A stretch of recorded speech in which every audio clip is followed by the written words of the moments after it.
The eternal mystery. How Stonehenge defied the ancient world. The Stonehenge stands as one of the world's greatest archaeological enigmas. Rising from the Salisbury Plain, its massive stones have puzzled historians and visitors for centuries. Who built it, and why? Some believe it was an ancient astronomical observatory, perfectly aligned with the solstices.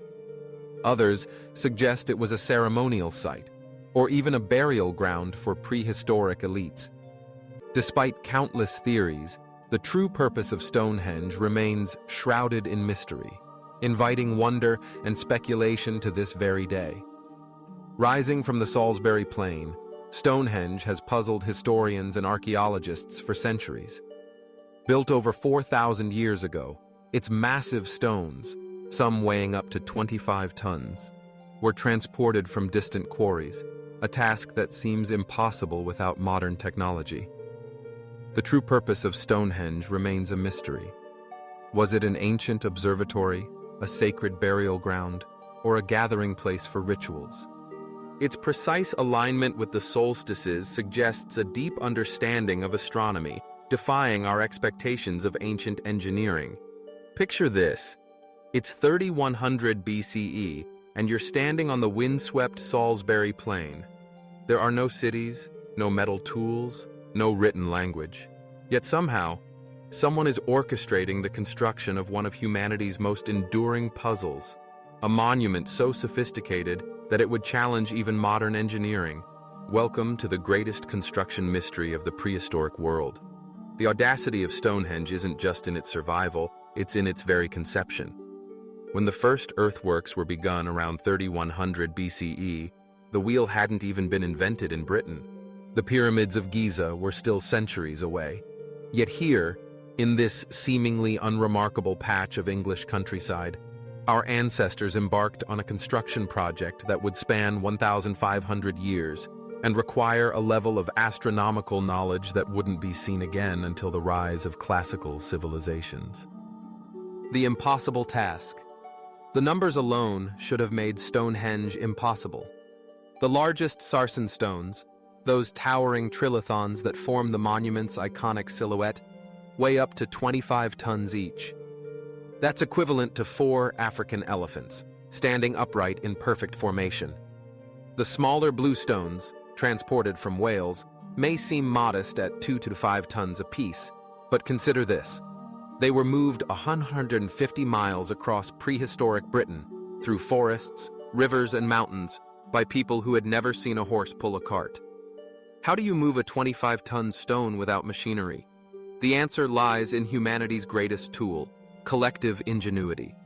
Archaeological evidence suggests the builders used a combination of sledges, rollers made from tree trunks, and sheer human power. Experimental archaeology has shown that 200 people could move a 40-ton stone over level ground. But Stonehenge's stones traveled much further and over far more challenging terrain. The blue stones present an even more tantalizing puzzle. Recent research has identified their source as the Preseli Hills in southwest Wales, but the route they took remains hotly debated. Did they travel overland on wooden rollers and ropes?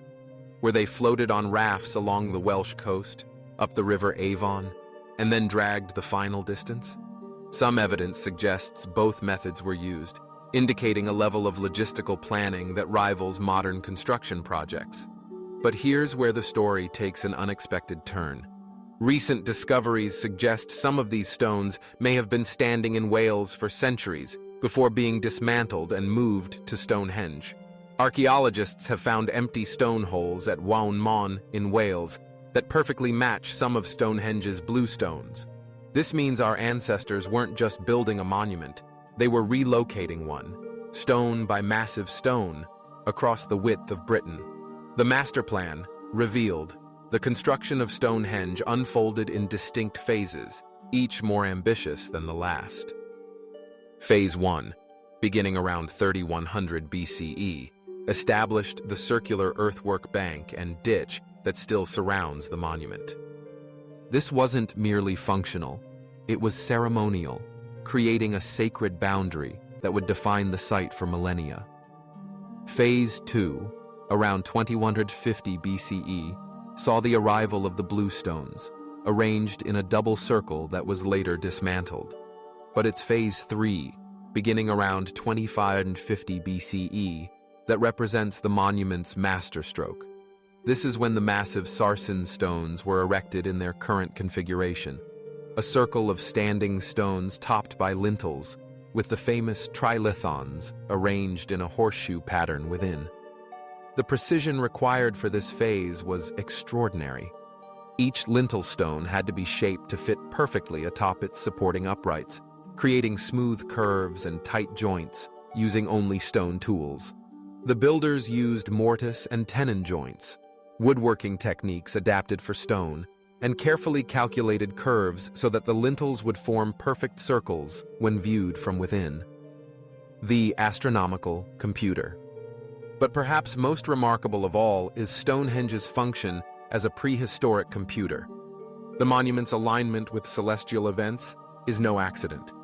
The heel stone marks the point where the sun rises on the summer solstice, while other alignments track the moon's complex 18.6-year cycle. Recent analysis has revealed that Stonehenge could predict eclipses with startling accuracy.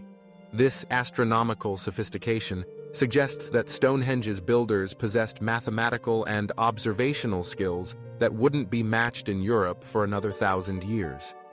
They understood concepts like the Metonic cycle, the 19-year pattern that brings the lunar and solar calendars back into alignment, and incorporated this knowledge into the monument's very structure. The implications are staggering. Stonehenge wasn't just a temple or burial ground, it was a repository of scientific knowledge, a physical manifestation of humanity's earliest attempts to understand the cosmos.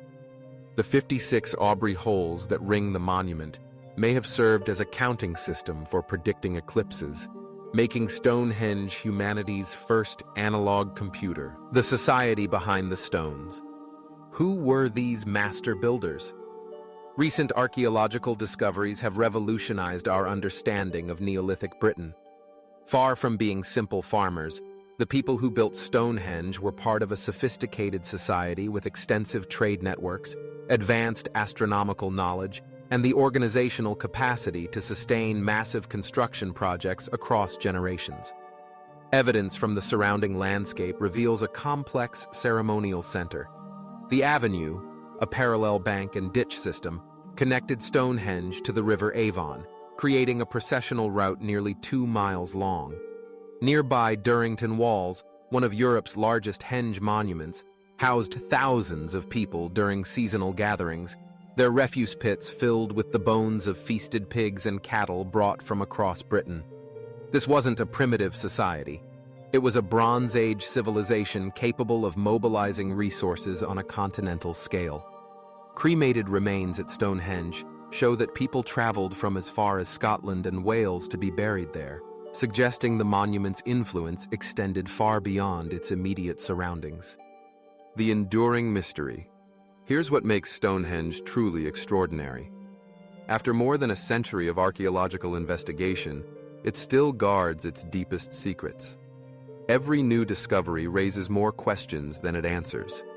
Why did construction span 1,500 years? What drove successive generations to continue adding to and modifying the monument? How did they maintain the astronomical knowledge necessary for such precise alignments across so many centuries? Recent discoveries continue to amaze. In 2020, archaeologists discovered a circle of massive prehistoric shafts surrounding Durrington Walls, a monument even larger than Stonehenge itself, hidden just 2 miles away. Ground-penetrating radar has revealed that the entire Stonehenge landscape is riddled with previously unknown monuments, suggesting we've only scratched the surface of this ancient sacred complex. Perhaps most intriguingly, analysis of the altar stone, the large sandstone at Stonehenge's heart, has revealed it likely came from northeast Scotland, over 400 miles away. This suggests trade networks and cultural connections spanning the entire length of Britain, challenging everything we thought we knew about prehistoric society. The story of Stonehenge is ultimately the story of human ambition, transcending apparent limitations. Our ancestors, working with stone tools and human muscle, created something that continues to inspire wonder 4,500 years later. They transformed an empty plain into a monument that would outlast empires, surviving ice ages, invasions, and the rise and fall of civilizations. Standing before Stonehenge today, you're not just looking at ancient stones. You're witnessing humanity's earliest attempt to build something eternal, to create meaning from stone and sky that would echo across millennia. In our age of skyscrapers and space travel, Stonehenge remains a humbling reminder that our ancestors' greatest achievements weren't measured in technology, but in vision, determination, and the unshakable belief that some things are worth building to last forever.